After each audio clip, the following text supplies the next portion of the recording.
Hi, everyone. Thank you for joining us for the How Understanding Interpersonal Needs Can Foster Inclusion and Boost Performance webinar. My name is Jen, and I'm an Associate Marketing Manager here at the Myers-Briggs Company. Just to cover some formalities, today's webinar will run for about 1 hour. Please feel free to submit any questions using the question function at any time. If we don't manage to answer all of them during this webinar, we'll be sure to follow up with you afterwards. Please note this webinar is being recorded and we will be sending out an email with a link to the recording and slides within the next few days. Now, I am happy to introduce our speaker today. John is our Head of Thought Leadership and has been with the Myers-Briggs Company for almost 24 years. John lives and breathes psychometrics. He is one of the leading authorities in the application of personality type and has been using the FIRO model of interpersonal needs since 1998. John's role is pivotal in keeping our assessments relevant to our ever-changing work environments. He does this through research like he will be presenting today. So I'll hand it over to you, John. Thank you very much, Jen, for that wonderful introduction. Now, as Jen said, the title of this webinar is How Understanding Interpersonal Needs Can Foster Inclusion and Boost Performance. And you probably have an idea of what performance might be. Exactly what it means will depend on what job you're talking about. And depending on the job, performance is sometimes easier or sometimes much less easy to measure. But it's likely that you've got some idea, some conception of what performance looks like for any given job. But what about inclusion? What does that mean? Now, inclusion is often thought of as something that somehow needs to be done to groups that have been historically excluded from society, from organizations, from management. But if you think about it, anyone can feel included or not included in the workplace. Now, we carried out some research last year into inclusion at work, and these are some of the things, the sorts of things people said when we asked them what inclusion actually was. I'm respected for who I am. I feel included by my co-workers and by my manager. I can be my authentic self.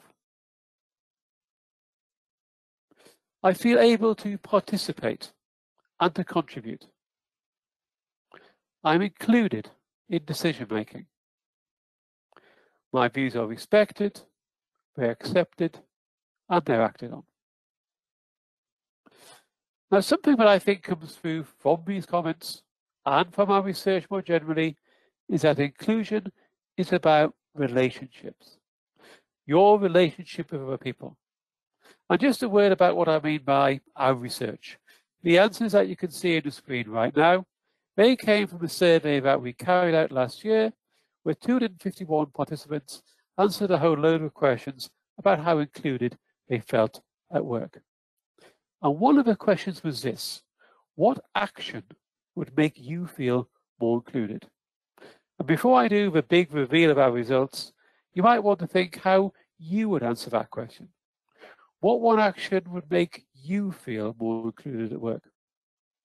Now, this was an open-ended question, so our survey participants could say anything they wanted to here. But their answers fell into a number of overall themes. So top of the list there, more contact and communication with and transparency from managers and senior management when action on specific issues, including consulting the individual, and so on down the list. But a lot of these, as you'll see, again, relate to interpersonal behavior, relate to interpersonal needs, and it's interesting that that contact with a manager is the one that comes up top. Now, this idea of how included you feel you are at work, we've called that perceived organizational inclusion, where psychologists, after all, would like to give things proper names, proper labels. And our survey included questions to measure 4 dimensions, 4 scales of inclusion. How included people feel they are by their co-workers, how included and supported they feel they are by their manager, the extent to which they feel valued by their organization and at home there, and the extent to which they feel they're able to be their authentic self, their real self, speak out as who they really are. Now, to give you a feel for the sorts of questions that we asked, I'm going to launch a poll question. And you should see that question pop up on your screens in just a moment. So please go through and answer that question, and we'll see how you as a group compared with people on our survey. So how much do you agree with that statement? My manager seeks out other people's perspectives, including mine. Do you strongly agree? Do you agree? Do you neither agree nor disagree? Or do you strongly disagree? So we've got a little over half of you voted so far.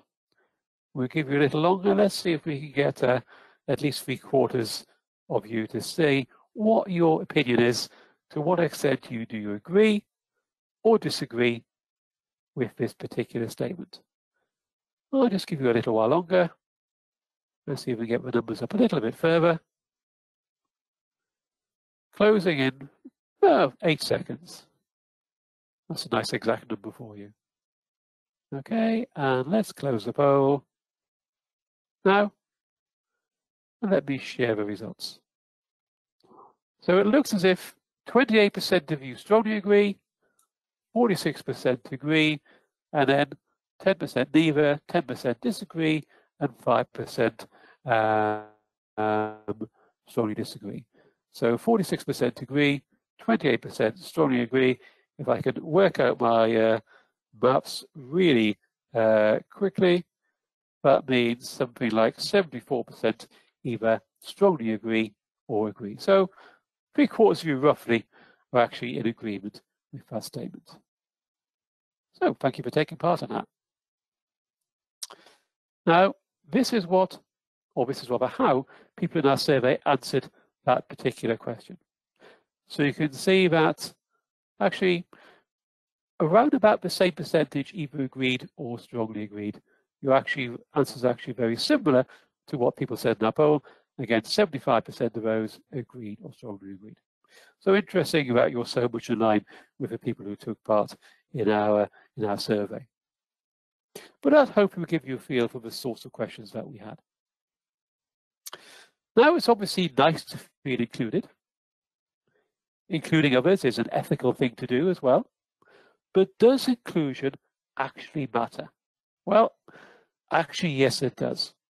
We carried out a separate piece of research where participants completed our scale of feeling included by their manager, and also they filled in a measure of well-being in the workplace.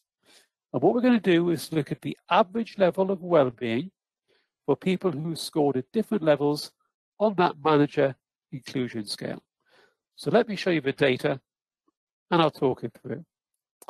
So if you look at that chart that you can see on your screen, the lighter green bar at the far left-hand side, that's the results for people who had a very low score on the manager inclusion scale, a score of 1 or 2 on this 1 to 10 scale. These are people who didn't really feel very included by their manager at all. And if you look to see the height of that bar, you can see that they had the lowest score on the well-being scale. People on the next bar, the next level of feeling included by their manager, slightly higher score, and so on as you go up, until the people who felt the most included by their manager had the highest level of well-being. And for those of you who like your statistics, this is a good linear relationship with a nice big correlation of 0.498, nearly 0.5. Now, that idea of well-being, yeah, that's nice, but it isn't just a nice to have. People with high levels of well-being, they're less likely to be looking for a new job. They have greater engagement with their work. They have higher levels of job satisfaction. They'll feel more emotionally committed to their organization, and they show more positive organizational citizenship behaviors. And what I mean by organizational citizenship, it's what it says. It's being a good citizen for your organization or your company. Behaviors that are typically not explicitly rewarded. They're not part of your formal job description, but things that help the organization function. sometimes the glue that just holds the organization together. There could be behaviors directed at individuals, things like being kind and courteous, being altruistic, or at the wider organization, being conscientious, doing the right thing, doing your duty, if you will. The people in this particular study also filled in a measure of what's called counterproductive behavior. This is more or less the opposite of organizational citizenship. The extent to do with I'll say about sense again, the extent to which people do things that are not conducive to the good running of the organization. Things like perhaps bad-mouthing their organization to people outside the organization. And here's the results for that particular area of the study. What you can see here is that the people who had the lowest level of inclusion were the most likely to show those counterproductive behaviors. The people who had the highest level of inclusion by their manager, who felt the most included, had the lowest level of counterproductive behaviors. And again, a healthy correlation of -0.29. And it's not just our research, not just research by the Myers-Briggs Company, that says that inclusion is important, that inclusion matters, that it makes a difference. Here are some studies by external researchers, academic researchers in the last few years. So employees who feel more included perform better, were more innovative, and created high-performing teams in our first study. And in the study of hospital service staff, workplace inclusion increased innovation, increased those people's job satisfaction, and increased the quality of care that they delivered. 2 studies showing that inclusion increases organizational citizenship behavior in diverse organizations, again, the organizational citizenship. And another study which showed that where inclusion was valued by the organization, that led to more inclusive HR practices, and that in turn increased the effectiveness, the overall effectiveness of the organization. So inclusion makes a difference. But if we go back to our research, there is something else that we found. We found that a person's interpersonal needs, how they behave with other people, and what they wanted from people, these also related to how included by their manager they felt themselves to be. And for managers, their interpersonal needs related to how inclusively they behave towards their reports. But if we're going to look in more detail at these results and talk about what they actually mean in practice, what you could do with that information, what I need to do is spend a little bit of time telling you about how we looked at people's interpersonal needs. And we looked at something called the FIRO-B assessment. And FIRO-B stands for, I'll try and say these words right, Fundamental Interpersonal Relations Orientation Behavior. Essentially, it asks you questions about your behavior, what you do, that give clues about your interpersonal needs and your motivations, what you need, what you want, and what you show in your relations with other people. And our relationships with people are, as we'll see, really central to our feelings of inclusion. So before we go on and talk through what the FIRO is all about, let's just find out how much you all know already about the FIRO model. So let me launch another poll, which is asking you essentially what your relationship is with FIRO model. Perhaps you're already a FIRO practitioner, you use it often, or you're a FIRO practitioner who hasn't actually used it a great deal. Maybe receive feedback, maybe just heard of it, or maybe you're sitting there saying, what on earth is the FIRO? So again, let me just give you a little while to actually answer that poll. And I'll take the opportunity just to take a little drink of water.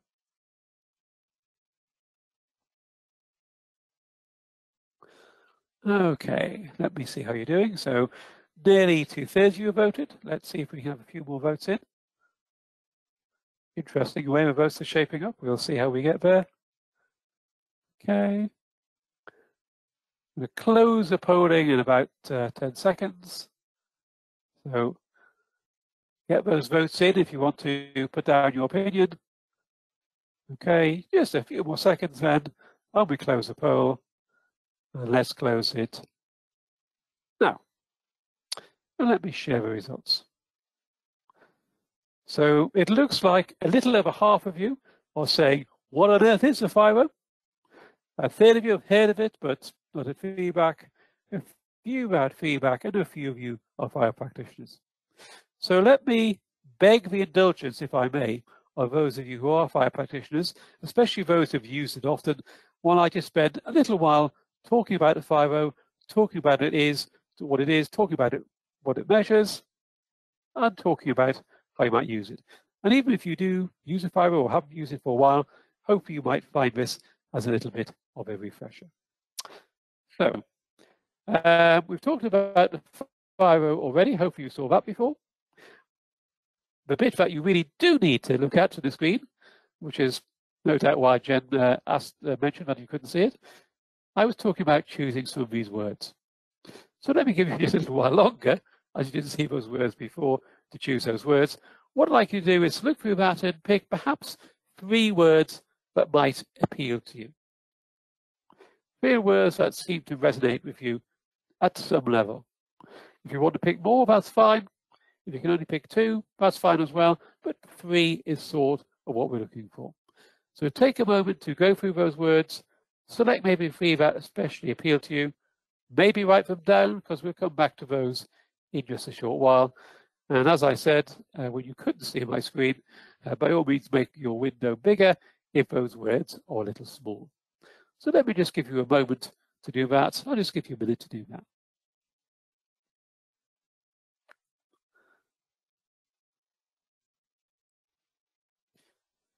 Which is where I'm glad that you'll have a screen to look at and not just, as Jen very kindly said, my beautiful or otherwise face. Okay, I'll just give you a few more seconds and then we'll move on. Now, the reason that I've asked you to choose some words is that they do relate to the sorts of things that the FIRO is looking at. They do relate to your interpersonal needs. And that's what the FIRO looks at. It looks at interpersonal needs. It actually looks at 3 different aspects of our interpersonal needs. First of all, it looks at inclusion. And inclusion is a need to belong. It's about groups. How great, how high is your need to belong to groups, to be involved in activities? How much do you want to be included in groups? And how much do you want to include others in your group and in the things that you do? It looks also at control. And control is a need for influence, to have and to give clear direction and structure. And whereas inclusion looks very much at groups, control can apply to both one-to-one and also to group relationships. And finally, affection is the need for intimacy. It's about one-to-one relationships, how much you want to have close personal relationships with other individuals.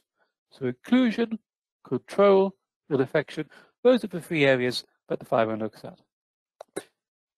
Let's go back to those words. Now, each of these words has a link with just one of those 3 areas. And you may have chosen a word from each need area, or all 3 words might be from one area. And in that case, maybe that area is especially important to you. Maybe that's the main driver of your interpersonal behavior. So here are the words which relate to inclusion. So if you chose any of these words, those are words about inclusion. And what you can see from these words, I think, is that some of these relates to a high need for inclusion, and some of these relates to not wanting that inclusion. So, for example, words like affiliation, acceptance, belonging, they relate to a high need for inclusion. Words like separate, self-reliant, individualistic, they relate to a low need for inclusion.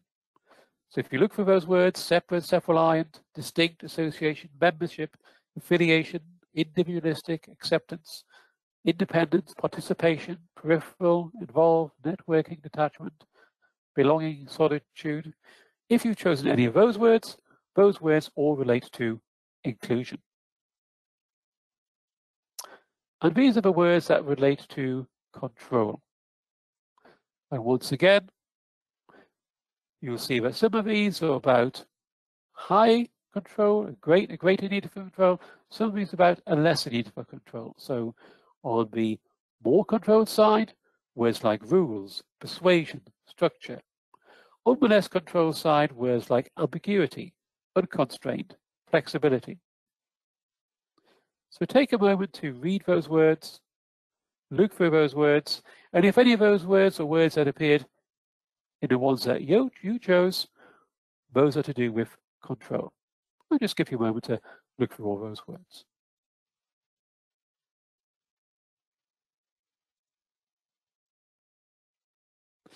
And finally, here are the words that relate to affection. On the one hand, words like warm and caring. On the other hand, words like reserved and detached. We've also got connection, intimacy, impersonal, discerning, emotional, trusting, privacy, coolness, personal, open, discreet, formal. Any of those words, those are words that relate to affection. So hopefully you've had a chance to think about where the words that you chose come from. So let me just ask you a question about that. So based on the words that you've chosen and what you've heard, what do you feel is your clearest need area? Is it inclusion, control, is it affection? Maybe it's more than one of these, or maybe you're just not sure. So again, let me give you a moment to actually complete that poll.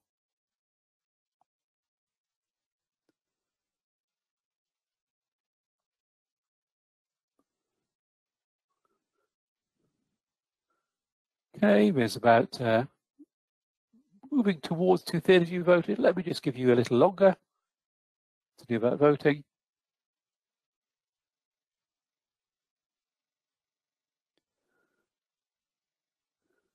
Okay, let me just give you a full minute, number 10 seconds. Okay, closing the poll in a few seconds. And going, gone. Let me share the results. So what hopefully you can see is that actually 24% inclusion, 20% control, 22% affection, 27% more one of these, and 7% I am not sure. So let's think what we can do with that information. This may be a little bit of a guide to what your top need area is, but it's perhaps not the most reliable way of finding out your interpersonal needs. Now, before I go any further, let me just ask Jen just to confirm that you can, after what happened after the last poll, you can actually see my screen. Jen, are we okay to move on? Yes, we're okay to move on. Good. So, just picking words like this isn't clearly the most reliable way of finding out your interpersonal needs, which is why in practice we use a FIRO assessment, a psychometric questionnaire, to get more granular about that, to get more detail about that, to get more reliable about what's going on. So let's look at those needs in a bit more detail. Let's see in a bit more detail what the FIRO is looking at. Because for each of these areas, the FIRO-B questionnaire actually has two different things. First of all, it asks people how much of that need is expressed to others, how much of that behavior we initiate to others. So for inclusion, for example, how much do we try to include other people in our activities? What we call expressed inclusion. And it also looks at how much we want from others. So for inclusion, how much do we need other people to include us in their group and involve us in their activities? Wanted inclusion. The extent to which we try to influence and control others, express control, and how much we want to be in an environment that provides us with structure and clarity and clear rules, wanted control. How much we try to be warm and friendly to others, expressed affection, and how much we want others to be warm and friendly to us, wanted affection. So that gives us these 6 basic FIRO scores: expressed and wanted affection, so expressed and wanted inclusion, expressed and wanted control, expressed and wanted affection. And for each of these 6 areas, we could have a high, a medium, or a low score. So for example, here's some of the behaviors you might expect to see in someone who has a high score on expressed inclusion. They are likely to want to include lots of people in activities and do this very often. They may do things like introducing people and taking the initiative to find out more about others, a lot of talking and joking with people. When they have the chance, really going to opting for the group or team approach rather than working on their own, and very much trying to work with others rather than alone. And we've got this picture of a band leader here, and that band leader is handing out hats to everyone. They want everyone to be in the band. And in a contrasting way, here are some of the behaviors you might see in someone who has a low score on expressed inclusion. There aren't many people they seek to include, and they may not try to involve even those people very often. Maybe they opt to work on projects alone. They may well prefer written to face-to-face communication. They tend to keep a low profile at work and socially. And they are likely to really try to control the amount of contact they had with others. And here the band leader is just inviting one individual to join the band. And if someone has a medium score, a mid-range score, their behavior may be a mix. They may be very selective about when they involve people, but then include quite a number of people. Or there might be only a few people who they involve, a few special people, but they include this select group very often in many circumstances. Alternatively, what they do may depend on the situation or who they're working with. So let's look at what this might mean for a real person. Here's Joe. He has high expressed inclusion and low wanted inclusion. He wants to involve lots of people in his activities, but he doesn't want them to include him in their activities, in their groups.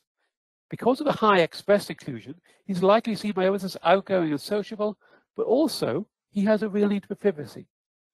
And because people see that high expressed inclusion, that's behavior expressed towards other people, he may be invited or included by others to join things, to join groups, to come in their activities more often than he really wants to be. Maybe he has to find excuses to get out of some of those invites. So high expressed inclusion, low wanted inclusion. He has high expressed control and low wanted control. He wants to influence, to manage, to organize other people, but he doesn't want them to organize him. He's unlikely to value specific instructions from others, prefer to do things his own way, but he may then expect others to follow his lead in terms of his instructions.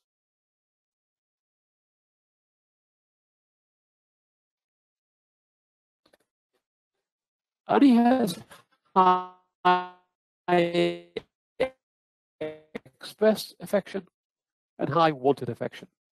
He's going to want to try and act in a warm and friendly way towards others and try to support them. He likes them, and when they give him support and encouragement.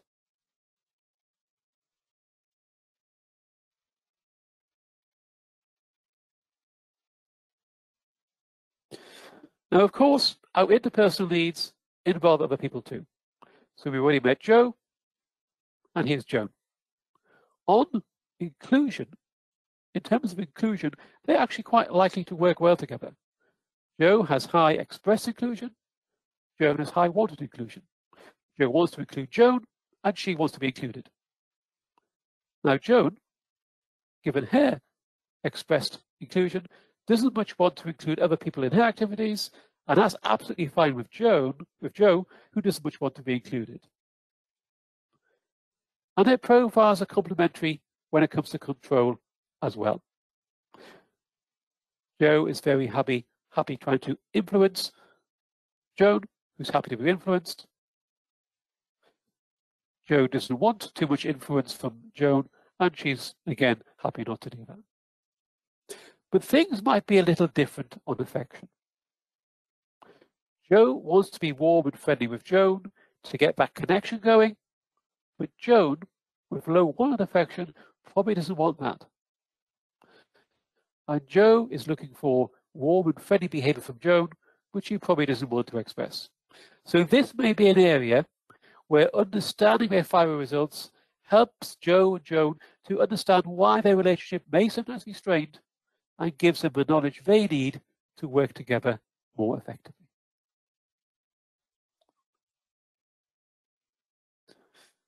So let's just summarize what we've said in terms of the FIRO model and interpersonal needs. We've looked at those 3 need areas for inclusion, control, and affection. We've looked at the fact that we can look at people's expressed and their wanted behavior for each of those. We've looked at the meaning of high, medium, and low scores, and we've looked at a few profiles to see what the results mean for Joe, and then also for Joe and Joan working together. So let's go back to the research and see what that said about how the FIRO, how interpersonal needs relate to how included people feel they are. Because many of the people who took part in research had taken the FIRO before, and we had the results. And people's FIRO scores did relate to how included by their manager they felt themselves to be.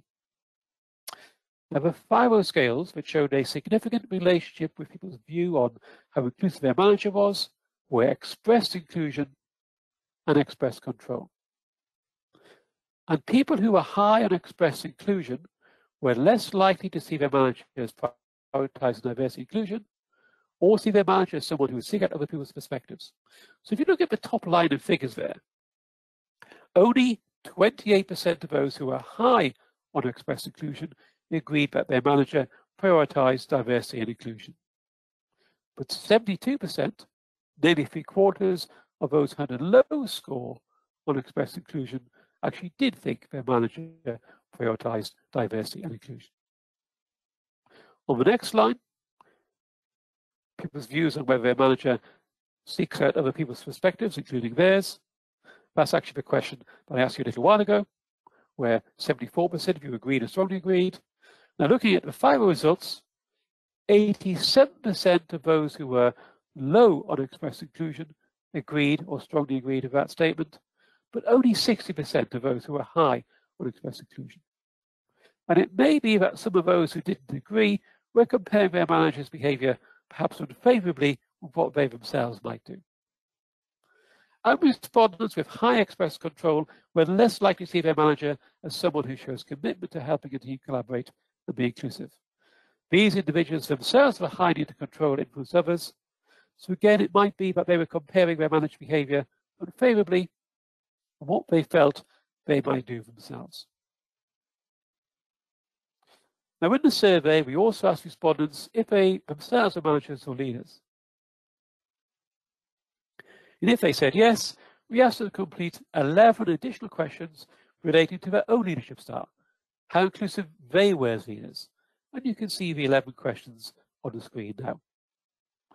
And what we did was to add up their scores across these questions. They answered them on a 1 to 5 scale, just as you answered the poll question, to produce an overall inclusive leadership score for each manager.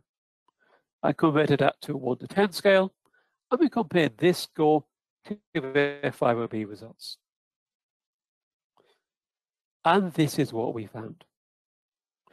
Leaders with high wanted inclusion score significantly higher on inclusive leadership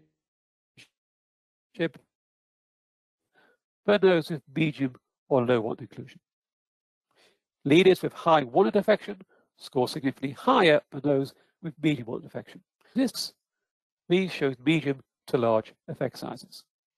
So all things being equal, managers who are high on wanted inclusion and high on wanted affection may tend to be more inclusive as leaders, and may well be seen as more inclusive by the people who report to them.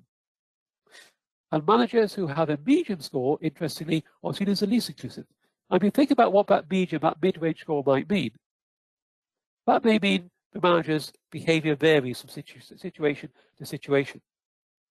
And it may be that these managers are less easily understood by their reports, just because the interpersonal behavior may depend on the situation they're in or who they're working with. So let's try and put this into practice a little. Let's look at this manager, Manager X.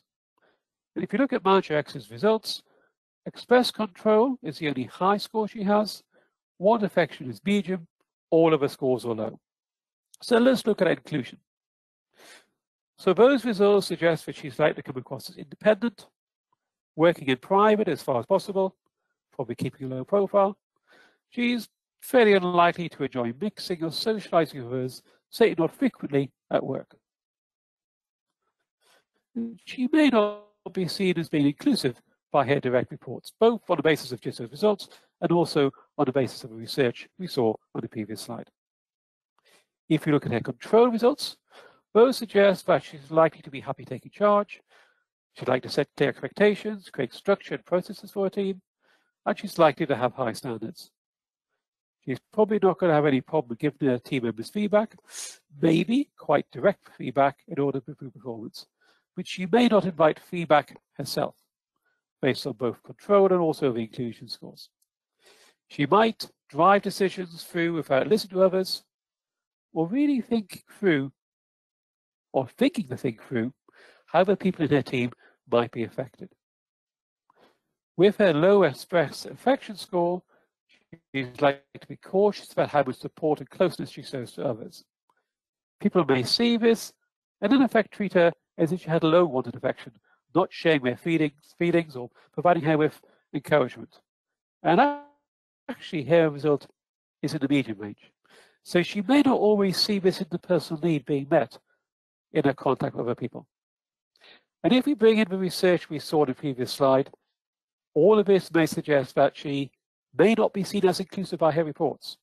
And that could result in some of the negative impacts on well-being and other factors that we talked about earlier in the presentation. But, and it's a really important but, if she knows her FIRO results, she can see how her management style may affect her relationship with her direct reports. It gives them a knowledge to understand that. And it gives them a possibility of flexing her interpersonal style to meet their interpersonal needs more effectively. She doesn't have to change as a person, but given her this awareness could unlock the performance of her team. By understanding those interpersonal needs, we can foster inclusion and boost performance. So let's just summarize what we've been talking about. We've talked about what inclusion is and how it's seen by people in our survey and the dimensions of inclusion. We've talked about why inclusion is important and does have an effect ultimately on the bottom line. We've talked about how inclusion relates to interpersonal needs, bringing in the FIRO model and understanding the three areas that the FIRO mentions and this idea of expressed or wanted needs. And we looked at some examples of FIRO profiles to understand how that might work for real people and real relationships.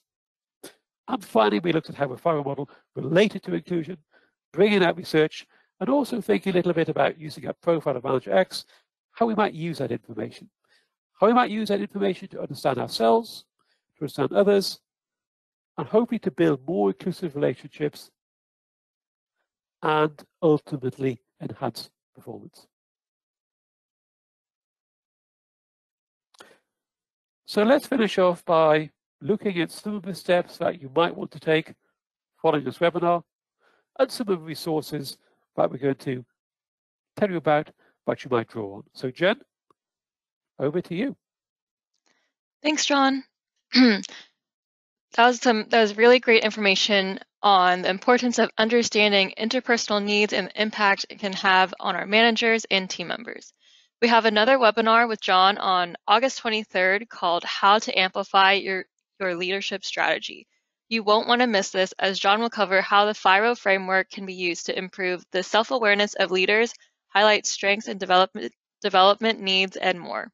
You can also learn more about the FIRO tool and our certification programs so you can start implementing your learnings from this webinar into your practice today. We'll be sending links to the upcoming webinar, more information on the FIRO tool, along with a link to the recording and slides in the next couple of days, so make sure you check your inbox from John. Now, let's get into answering your questions. So the first question we have is on the exercise where we chose 3 words that stuck out to us. Amber asked, is it common to have one chosen word in each category? It's not uncommon. It's more common. I think the most frequent finding is you'll have 2 in one and 1 in another. Second most common is you have all 3 in one, and then least common, I think, is you have the 3 scattered apart. And as I said, it's not it's certainly not a foolproof method. It's just a way of starting people to think about actually what interpersonal needs might be worthwhile for them. If any of you are FIRO practitioners, a really good thing to do is to actually use these words on individual cards, scatter them. I ideally scatter several copies of them, if you do a good old-fashioned face-to-face stuff, around the floor of a room, and then people can wander around and pick up cards. It's a little bit more of an interactive way of doing it. So really, it's just a way of starting to get people to think about this area. But as we work today, I thought we'd do it online and see to what extent it'd help you to think about, perhaps starting to think about what your most important need area was. So thank you for that question, Amber. Next question. If I don't feel included by my manager or my teammates, how do I start that conversation? Really good question. Really good question. I think one of the important things to look at is what is it in their behavior that makes you feel less included. And I think one of the things we may do, either to this individual, to this question directly, or we may be sending it to anybody, is we'll send you a copy of the longer report into our research on inclusion. And that talks through some of that in a lot more detail. But I think the key thing is to identify for yourself what behaviors do they exhibit that make you feel less included. There's some examples in that report, but it's going to be different for everybody. And that might help you to think what they could do differently, and that might help you to have that conversation.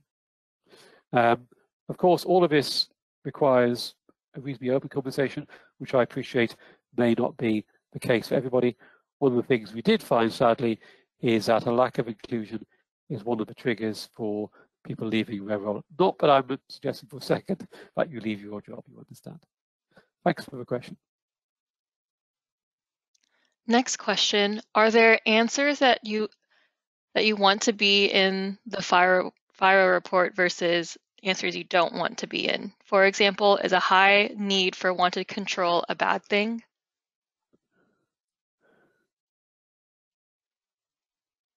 I don't think a high need for wanted control is a bad thing at all. And I think we saw from that example with Joe and Joan, but actually that meant they could work together very effectively. So in and of itself, no FIRO scores are good, bad, or need indifferent. It is a case, of course, that FIRO does reflect, does relate to things like people's seniority in organizations. And it's probably not a surprise to find out that people with high express control are more likely to rise to high levels than people who don't have high expressed control. That's not saying express control is good, bad, or indifferent. Clearly, the people who have that need will find ways of trying to satisfy it. And one of those things is to become a manager, to get involved in organizations in that way. I think there are values which society puts on things. So I think society feels that expressed and wanted express inclusion and wanted inclusion are good with a capital G. I wouldn't say about myself. I think all equally good or equally poor. And one of the things that FIRO helps us to see is our own needs, and we can appreciate the good and bad side of each of those. And I think if you download one of the sample FIRO reports from our website, you can see the sorts of things I'm talking about if you look at those reports, which are obviously free to download. Okay, thank you for the question. Next question, Sean asks, I do not see character as one of the influences, such as honor and trust. How does that factor in? Okay, I'm not quite sure what Sean's question is, but I'll do my best to answer it. So I do not see character as one of the instances as opposed to honor and trust. So character is an interesting word. Character is a word which can have many meanings. It's been used by psychologists to mean something not dissimilar to personality. It's been used in more value-laden ways, as in good character, bad character. So it depends a little bit what you mean by character. What I'm going to ask, I'm aware that I'm actually sort of rabbiting slightly, so what I'm going to ask Sean to do is to come back if he can and say a little bit more about what he means by that question, and hopefully once we have that, I can answer it in a slightly more satisfactory way. So let's go to another question, and Sean can come back and tell us a little bit more about what that means. I'll do my best to answer it. Okay, next question. Expressed and wanted inclusion sound familiar, and so do expressed and wanted affection. But expressed and wanted control sound very different. Why is that? I think it's to do with what these need areas ultimately relate to. So if we look at control, ultimately it's looking at an underlying desire for competence and to appear competent. When we train people in the FIRO and in some materials, we use this image of a water lily floating on the surface with things going down, roots going down to the deep earth beneath the water. And the reason we use that image is because the FIRO looks at behaviors. That's in the name. It looks at those interpersonal behaviors because that's what we can see. That's what we can measure about people. But actually the roots go much deeper down into a much deeper area of our personality. And those of you who are FIRO practitioners would have seen that, and you can get some very deep conversations indeed with the FIRO. Now, in terms of control, that ultimately relates to this idea of competence. It relates to having clarity and having structure.